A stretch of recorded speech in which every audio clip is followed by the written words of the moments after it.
शोषा छुड़वा दिया है कि चाइना ग्वादर में हमारे नेवल बेस मांग रहा है। हम यहाँ पे आज जो प्रोग्राम छप रहा है यहाँ पे, ये तो कहते हैं कि एक सीक्रेट लीक डॉक्यूमेंट हुआ है, आप दे रहे हैं उसे, आप you have going to the next level कि वो नेवल बेस उनको दी जाए चाइना को ग्वादर के अंदर। लेकिन आपके फॉरेन ऑफिस ने कल उसको डिनाई किया है, लेकिन इससे नजर ये आ रहा है कि आप बोलियां लगवाना चाहते हैं और बोलियां लग रही हैं आपकी। ठीक है, पैसा चाहिए, लेकिन पैसा वो पाकिस्तान में नहीं जाएगा। पाकिस्तानियों, ये कान खोल के सुन लो, उसमें से एक दमड़ी भी पाकिस्तान नहीं जाएगी। ग्वादर के अंदर जो एक्टिव हिस्सा है वो पाकिस्तान का 1% है, जबकि 99% है, जबकि 91% जो है ये चाइनीज का हिस्सा है। तो आप मुझे बताइएगा कि अमेरिकन किस तरीके से आपको अलाउ करेंगे कि आप चाइनीज को इतना स्ट्रांग होल्ड दें कि वो यहाँ की मार्केट से सेंट्रल एशियन मार्केट तक जाए। तो मैं समझता हूँ कि IMF मजीद कोर्स करेगा, वो कोशिश करेगा कि पाकिस्तान की इकोनॉमी को मजीद जो है वो स्क्वीज करे, और शायद इतना आसानी से अभी भी जो $7 बिलियन लोन आएगा वो इतनी आसानी से पाकिस्तान के लिए फिर भी नहीं देने कहते हैं चीन और पाकिस्तान के दरमियान मुआशी ताल्लुकात हर गुजरते दिन के साथ मजीद मजबूत हो रहे हैं। वजीर आजम शहबाज शरीफ से चेयरमैन शियू याफू की क़यादत में चीन के रूई ग्रुप के 9 रुकनी वफ़द ने मुलाकात की। वजीर आजम ने कहा कि चीन ऐसा दोस्त है जो हर मुश्किल वक्त में पाकिस्तान के साथ खड़ा रहा है। वजीर आजम ने रूई ग्रुप के शोबा टेक्सटाइल में सरमायाकारी के मामले पर दिलचस्पी को भी सराहा। जिस तरीके जो हालात हैं उनके, वो कहते तो हैं हमने जी दुनिया की फर्स्ट वर्ल्ड को, उसको रशिया को भगा दिया, अमेरिका को भगा दिया, लेकिन ये भी तो देखो ना, आप खुद गधों पे ही हो अभी तक, आप खुद कहा, ये भी तो सोचने वाली बात है। चले, लेकिन उससे आगे चलते हैं कि चाइना ने आपसे अपनी शर्तें रख दी हैं। ग्वादर में नेवल आर्मी बेस की बातें चल रही हैं, और सबसे बड़ी बात यह है दुनिया के लिए बहुत बड़ा मसला बन जाएगा अगर ग्वादर। जय हिंद दोस्तों, गरीब किसान चैनल में स्वागत है। दोस्तों आपको बता दें कि पाकिस्तान ने बहुत ही बड़ी गलती कर दिया है। पाकिस्तान ने जो है ग्वादर में चीन का सैन्य अड्डा बनाना चाहता है, लेकिन उसके डॉक्यूमेंट्स का जो है खुलासा हो चुका है। जो सीक्रेट डॉक्यूमेंट्स था उसका खुलासा हो चुका है। अब पूरा अमेरिका जो है वो भड़क चुका है पाकिस्तान के ऊपर। पाकिस्तान को फूटी कौड़ी भी नहीं देगा। जो IMF से ये लोग जो है लोन ले रहे थे, जिस तरीके से IMF के जो है सिफारिश कर करके तेल लगा लेकर जो है लोन मांग रहे थे, उस लोन का फूटी कौड़ी भी जो है अमेरिका भी लोगों को नहीं देने वाला है दोस्तों, क्योंकि ये बहुत ही बड़ा इस बार गलती में एक सैन्य अड्डा चीन अपने क्षेत्रों पर बल पर क्षमता बनाने की कोशिश कर रहा है, जिसको लेकर के जो है पाकिस्तान को जो है बहुत ही बड़ा झटका अब लगेगा अमेरिका के द्वारा, क्योंकि अमेरिका बहुत ही ज्यादा सपोर्ट करता था पाकिस्तान का दोस्तों। चीन और पाकिस्तान के दरमियान मुआशी ताल्लुकात हर गुजरते दिन के साथ मजीद मजबूत हो रहे हैं। वजीर आजम शहबाज शरीफ से चेयरमैन शियू याफू की क़यादत में चीन के रूई ग्रुप के 9 रुकनी वफ़द ने मुलाकात की। वजीर आजम ने कहा कि चीन ऐसा दोस्त है जो हर मुश्किल वक्त में पाकिस्तान के साथ खड़ा रहा है। वजीर आजम ने रूई ग्रुप के शोबा टेक्सटाइल में सरमायाकारी के मामले पर दिलचस्पी को भी सराहा। रूई ग्रुप पाकिस्तान में आलमी मेयार के टेक्सटाइल पार्क्स कायम करेगा। चेयरमैन रूई ग्रुप शियू याफू ने कहा कि वो सिर्फ बतौर सरमायाकार नहीं, पाकिस्तान के दोस्त की हैसियत से आए हैं। शोषा छुड़वा दिया है कि चाइना ग्वादर में हमारे नेवल बेस मांग रहा है। हम यहाँ पे आज जो प्रोग्राम छप रहा है यहाँ पे, ये तो कहते हैं कि एक सीक्रेट लीक डॉक्यूमेंट हुआ है, आप दे रहे हैं उसे, आप you have going to the next level कि वो नेवल बेस उनको दी जाए चाइना को ग्वादर के अंदर।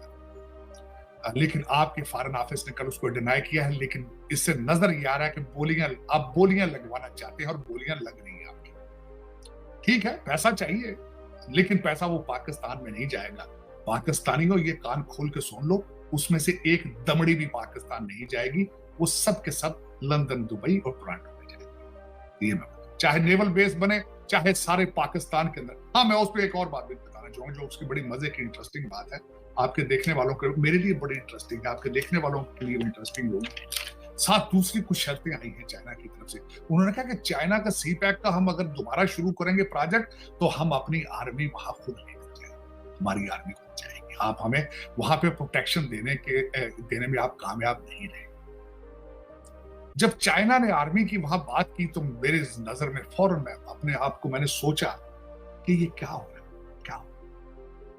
इसी तरह एक मुगल शहजादे ने, जिसका नाम शाह आलम II था, 1803 में उसने ब्रिटिश ईस्ट इंडिया कंपनी को भी आर्मी रखने की इजाजत दे दी। और फिर ये हनीमून चला था 1858 तक। उसके बाद ब्रिटिश क्राउन ने टेक ओवर। उससे पहले एक और को बेवकूफ था बादशाह, मुगल बादशाह था, बादशाह थे ना, 300 हरम में औरतें रखी, शराब पी के सारा दिन गजलें सुनते थे, तबले बजते थे। जहां भी जमीन हमारी इस्तेमाल हुई, फजा हमारी इस्तेमाल हुई, लोग हमारे शहीद हुए, सिक्योरिटी फोर्सेस हमारी मरी, क्या हुआ? सिर्फ अमेरिकन ने ट्रिलियंस ऑफ डॉलर्स इस्तेमाल किए सिर्फ प्रॉक्सी वॉर के ऊपर। और अब भी मेरे ख्याल में जो इकोनॉमिक वॉर है इस वक्त, मैं तो बार बार कहता हूँ कि एक नई ग्रेट गेम है जो इस खित्ते के अंदर खेली जा रही है। और इसके अंदर आप मुख्तलिफ किस्म के टेररिज्म देखेंगे। आपके यहाँ आपके वेस्टर्न बॉर्डर के ऊपर आप देख रहे हैं कि वाटर टेररिज्म शुरू कर दिया गया है। आपके वेस्टर्न बॉर्डर के ऊपर अफगानिस्तान सॉइल से आपके खिलाफ वही टेररिज्म दोबारा जो है वो फिजिकल टेररिज्म है।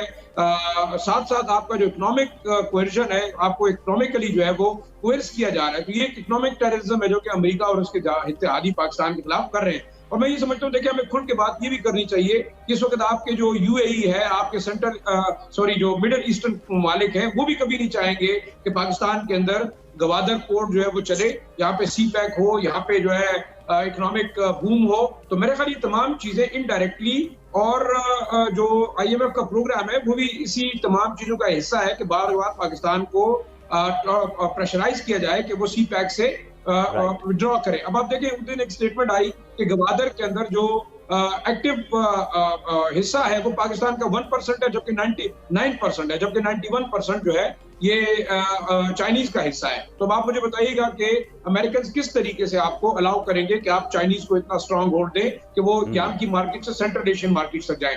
तो मैं समझता हूँ कि IMF मजीद कोर्स करेगा, वो कोशिश करेगा कि पाकिस्तान की चाइना ने आपसे अपनी शर्तें रख दी हैं। ग्वादर एयरपोर्ट, ग्वादर में नेवल आर्मी बेस की बातें चल रही हैं। और सबसे बड़ी बात यह है, दुनिया के लिए बहुत बड़ा मसला बन जाएगा अगर ग्वादर में नेवल बेस बनी। उसमें एक सबसे बड़ा मसला किसको बनेगा?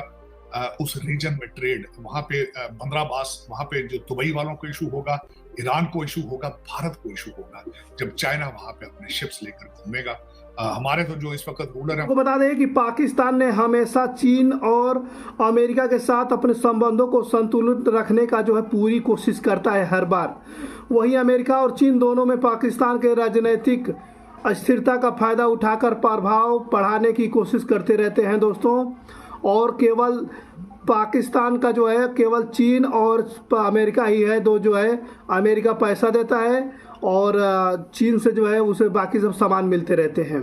लेकिन इस बार पाकिस्तान ने बहुत ही बड़ी गलती कर दिया है, जिसको अब उसको अमेरिका की तरफ से बहुत ही बड़ा नुकसान झेलना पड़ सकता है। दोस्तों आपको बता दें कि ड्रफ साइट न्यूज के सीक्रेट दस्तावेजों के आधार पर दावा किया गया है कि पाकिस्तान ने चीन से ग्वादर से एक सैन्य बल बेस बनाने की जगह देने का वादा किया है, जिसको सुनकर के पूरे अमेरिका के जो है भड़क चुका है अमेरिका।